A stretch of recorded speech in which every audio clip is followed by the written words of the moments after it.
হালকা শীত এই ওয়েদারে ক্র্যাবের একটা অফার হলে কিন্তু মন্দ হয় না। Hello everyone, this is Sami from food lover couple. আজকে চলে এসেছি 9 নং সাহেব আলী রোড টিউলিপ গার্ডেনে, যার সেকেন্ড ফ্লোরে আছে নকশি রেস্টুরেন্ট, যেখানে আমরা নাকি পেয়ে যাব একই সাথে চাইনিজ আর সি ফুড আইটেম। আর সি ফুড লাভারদের জন্য বেস্ট প্লেস হতে পারে নকশি রেস্টুরেন্ট। আমরা যখন গিয়েছিলাম সন্ধ্যার পরে, তখন কিন্তু ওদের তেমন একটা ক্রাউড ছিল না। ওদের সিটিং ক্যাপাসিটিও কিন্তু বেশ হিউজ, আর তার সাথে খাবারটা ভালোভাবে রিল্যাক্স করে খাওয়ার জন্য একটা কমফোর্ট জোন তো আপনি পেয়েই যাচ্ছেন।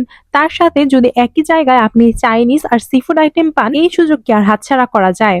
আর তার সাথে ওদের মেনুটাও কিন্তু খুবই রিজনেবল প্রাইসে আমার মনে হয়েছে। সেই সাথে ওনাদের যে কোনো একটা পিৎজা কিনেই কিন্তু আপনি পেয়ে যেতে পারেন অল আইটেমের ওপর 15% ডিসকাউন্ট কার্ড, যেটার মেয়াদ থাকবে আগামী 25 সালের জুলাইয়ের 31 তারিখ পর্যন্ত। ওদের রেস্টুরেন্টের সুন্দর ইন্টেরিয়রের পাশাপাশি ওরা কিন্তু একটা প্রাইভেট জোন রেখেছে, যেখানে কেউ চাইলেই অনায়াসে একটা প্রাইভেট মিটিং করতে পারবে। সেই সাথে শেয়ার করি ছোট্ট একটা গিফটের কথা। এটা হচ্ছে একটা ড্রিম কেক।